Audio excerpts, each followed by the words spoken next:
हरे कृष्णा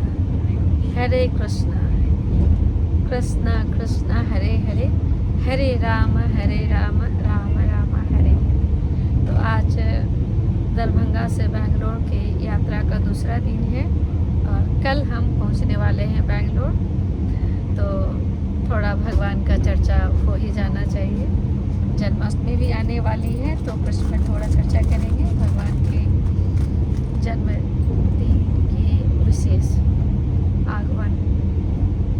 आगमन के पूर्व है ना, विशेष भगवान के नाम पे थोड़ा चर्चा करेंगे।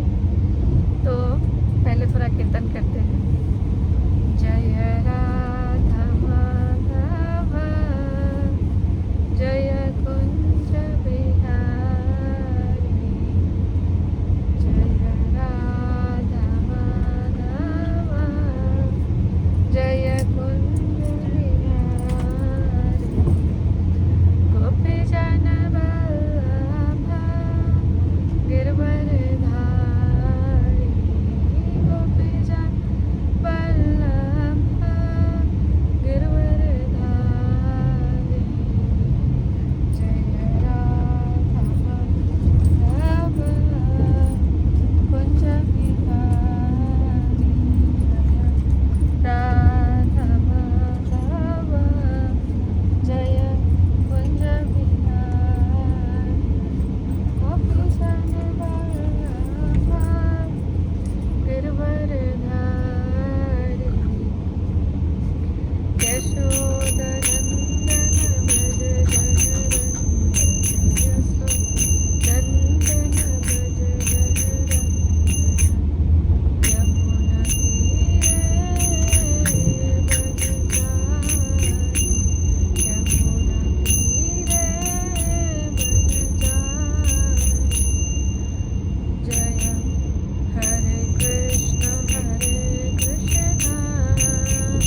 कृष्ण कृष्ण हरे हरे, हरे राम राम हरे हरे, हरे कृष्ण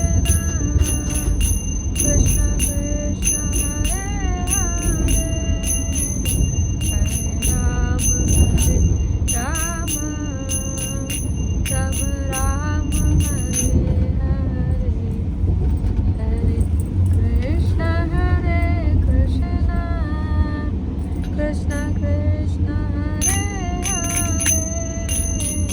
हरे हरे, हरे राम राम राम हरे हरे, हरे कृष्ण।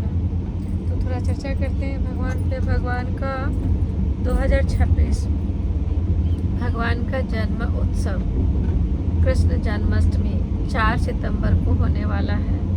भगवान जन्म लेते हैं, कहते हैं हम जन्माष्टमी, लेकिन भगवान वास्तव में जन्म नहीं लेते, और जन्म लेते भी हैं भगवान तो हमारे लिए लेते हैं। परित्राणा साधूनां विनाशाय च दुष्कृतां, है ना। तो भगवान हम साधुओं के, हम भक्तों के कल्याणार्थ, आनंद देने के लिए, प्रहलाद आह्लाददायक, है ना। तो प्रहलाद कौन थे? भगवान के भक्त थे। तो प्रहलाद को आह्लादित करने के लिए भगवान जन्म लेते हैं। और राक्षसों को मारना तो भगवान का कहते ना, 1 get 1 free, buy 1 get free. तो भगवान का मुख्य उद्देश्य होता है भक्तों की प्रार्थना पे भगवान अवतरित होते हैं। तो भगवान सदैव अवतरित होते हैं, इसलिए तो कहते हैं नंद के आनंद भयो जय, कन्हैया लाल की, नंद के आनंद भयो जय, कन्हैया लाल की। और भगवान राम है तो प्रकट भयो दीन दयाला, कौशल्या हितकारी। तो वहाँ भी भगवान को क्या कहे? प्रकट भयो दीन दयाला, कौशल्या हितकारी, है ना, मनि मुनिहारी। आगे क्या है? अद्भुत रूप निहारी। तो भगवान जो है ना कभी जन्म नहीं लेते, भगवान सदैव अजन्मा है। और भगवान के चूंकि हम अंश हैं, तो चूंकि हम अंश होने के नाते हम जो है वो भी भगवान के जैसे ही अजन्मा है। लेकिन चूंकि हमारे कुछ कर्म ऐसे रहे, हम कुछ अपराध किए, जिस अपराध के लिए भगवान हमारे लिए सृष्टि की रचना करते हैं और सृष्टि में हमें भेजते हैं। हमारा जैसे हम चाहते हैं कि हम इंद्रियों भोग करें, हमारी इच्छा होती है कि हमारे स्वामित्व प्रभुत्व की इच्छा जागृत होती है हमारे अंदर। तो ये भी इच्छा क्यों जागृत होती है? क्योंकि हम भगवान के अंश हैं और सब कुछ के नियंता, सभी के कारण, सब कुछ कौन करते? भगवान ही करते हैं। तो उनका ही गुण हम में थोड़ा सा इच्छा प्रकट हो जाता है, तो भगवान कहते ठीक है, चलो तुम भी जो है ऊन करो, प्रभुत्व जताओ, है ना, ईश्वरत्व प्राप्त करो।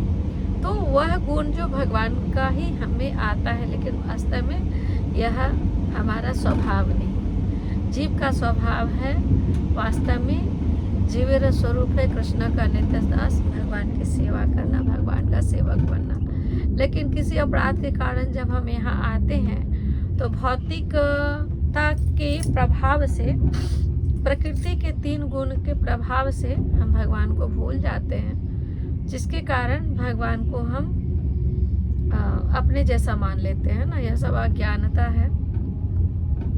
लेकिन और अनेक हम जन्म भी इसीलिए लेते हैं कि जैसी जैसे हमारी चेतना होती है ना, यम यम वाप्यस्मान भावम तेज कलेवरम, तो अंत समय में हमारी जैसी चेतना होती है वैसे ही हमारा अगला शरीर भगवान रेडी रखते हैं। तो हम शरीर परिवर्तन करते हैं और हम शाश्वत है। गीता में भगवान कहते हैं नैनम छिन्दन्ति शस्त्राणि नैनम दहति पावक न चैनम क्लेदयन्तापो न श्वसिति न मारुत। अर्थात आत्मा को न जलाया जा सकता है, न काटा जा सकता है, न भिगाया जा सकता है, न उड़ाया जा सकता है, न घुलनशील है।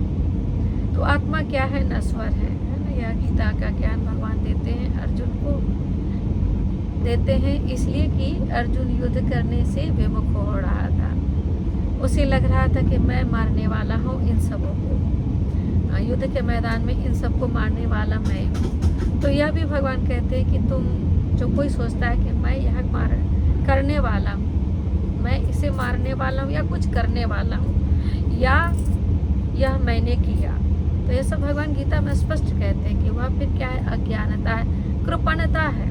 अज्ञानता ने भगवान कहते हैं कृपणता है। कृपणता अर्थात कंजूस अर्थात बुद्धि नहीं है हमारे पास, इसलिए हम ऐसा सोचते हैं अज्ञानता के कारण। तो कृपणता शब्द का गीता में यूज हुआ है, कृपणता। तो भगवान जन्म लेंगे 12 बजे रात को, अंधेरी रात में भगवान आए हैं, जन्म लेते हैं। तो कल हम बताए थे कि भगवान पहले चूँकि देवकी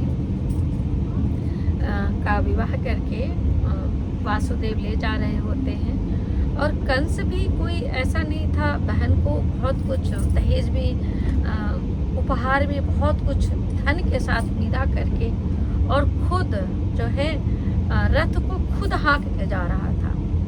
तो रथ को खुद, जैसे कि खुद हाँक के जा रहा था, रथ को खुद ड्राइव करके अपनी बहन को ससुराल छोड़ने जा रहा था। लेकिन यह सब देख के शायद अब इंद्र को, देवताओं को सदैव आशंका रहती अपने सिंहासन की, उनको सदैव आशंका रहती अपने सिंहासन की। तो यह देख के जो है ना, सिंहासन की आशंका के कंस तो इतना दयालु बन गया, इतनी बहन पे कृपा कर रहा है, दया कर रहा है, तो ये दयालुता में यह हृदय इसका परिवर्तन हो जाएगा, तो फिर इसका वध कैसे होगा? तो इसलिए जो है ना, देवताओं के प्रार्थना पे ही जो है ना आकाशवाणी होती है कि तुम जिसे लेकर जा रहे हो उसका 8वां गर्भ तुम्हारे मृत्यु का कारण बनेगा। अब तो तुरंत उखाड़ निकालता है तलवार और देवकी को मारने के लिए उद्यत होता है। तो उस समय सोचे कि देवकी को मारने के लिए तुरंत ही उद्यत हुआ। उस समय विवेक किसका कितना काम करेगा? तो वासुदेव भी एक बहुत ही बुद्धिमान व्यक्ति थे और भक्त भी थे। तो पहले तो कहते हैं, पहले तो ज्ञान देते हैं कि एक तो ये तुम्हारी बहन है और एक तुम इसे विदा करके ले जा रहे हो, है ना, विवाह किए हो, तुम्हारी बहन है, और इस तरह यदि तुम बहन की निर्मम हत्या करोगे तो तुम्हारा अपयश होगा। बहुत तरह से पहले यह ज्ञान देता है कि इस तरह से तुम्हें बहन की हत्या नहीं करना चाहिए, उसका रोक लेता है। फिर भी वह जब कंस इस बात से संतुष्ट नहीं होता है तो कहता है कि तुम्हें बहन से तो कोई समस्या नहीं है, इनके पुत्रों से तुम्हारी समस्या है। तो मैं तुम्हें वचन देता हूँ कि मैं देवकी के सभी पुत्रों को तुम्हारे सुपुर्द कर दूंगा, तुम इसे जो चाहो दंड दे सकते हो। तो ऐसा कहने पे कंस जो है शांत हो जाता है। फिर कंस जो है इनको एक महल में रखता है जहाँ पे कोई आ जा नहीं सकता था, कैद करके रखते हैं दोनों को। और देखिए कौन ऐसे, चूंकि देवकी और वासुदेव कृष्णी और ये थे कृष्णी का बात, शत्रुपा और क्या थे, पिछले जन्म में बहुत तपस्या की थी भगवान को प्राप्त करने के लिए। तो भगवान को प्राप्त कृष्णी गर्भा, तो पहले भगवान अवतरित होते, पहले कृष्णी गर्भा के रूप में, उसके बाद भगवान चतुर्भुज रूप और भगवान जन्म लेते हैं। तो जो ये थे शत्रुपा और शत्रुपा नहीं, जो तपस्या करते हैं, नाम नहीं याद आ रहा। तो पिछले जन्म में जो है ना तपस्या करते भगवान को पुत्र रूप में प्राप्त करने के लिए, बहुत कठिन तपस्या करते, पत्ते खा के रहते हैं और उनकी तपस्या से शरीर बिल्कुल जर्जर हो जाती है। भगवान प्रकट होते हैं, भगवान के प्रकट होते ही भगवान के ब्लेसिंग से पुनः वह जैसी स्थिति में थे वैसी स्थिति में हो जाते। कहते हैं वरदान मांगो, तो कहते हैं कि मुझे आपके जैसा संतान चाहिए। तो भगवान कहते कि तथा आज तो कह देते। फिर भगवान कहते कि मेरे जैसा संतान कहाँ से मैं इन्हें ला कर दूंगा, तो मैं ही इनका पुत्र बन के जन्म लूँगा। तो ये था कि किसी पिछले कल्प में जो है ऐसा उनका तपस्या था और भगवान ऐसा तथास्तु कह के इन्हें वरदान दिए थे। तो इस प्रकार जो है यह वरदान स्वरूप भगवान आए। तो भगवान जब आएंगे तो सभी प्रकार के अनर्थों का, जब तक हमारा है ना, तो सभी प्रकार के गीता में भी भगवान कहते हैं सभी प्रकार के पापों से जब तक हम मुक्त नहीं होते ना, तब तक चूँकि सबके हृदय में भगवान है, तो वो आत्मसात तभी होते जब हम सभी पापों से निर्मुक्त हो जाते हैं और तभी भक्ति में हम अग्रसर होते हैं। भक्ति का मार्ग हमारा प्रारंभ होता है, कृष्ण भावना व्रत होते हैं, कृष्ण भावना की ओर हम अग्रसर होते हैं। तो इस प्रकार जो है भगवान जन्म लेने वाले हैं। तो अब आए, देवकी का पहला पुत्र हुआ, वासुदेव लेकर के गए। तो कंस जो है कहता है अब एक दिन का बालक है, एक दिन क्या कुछ घंटों का होगा।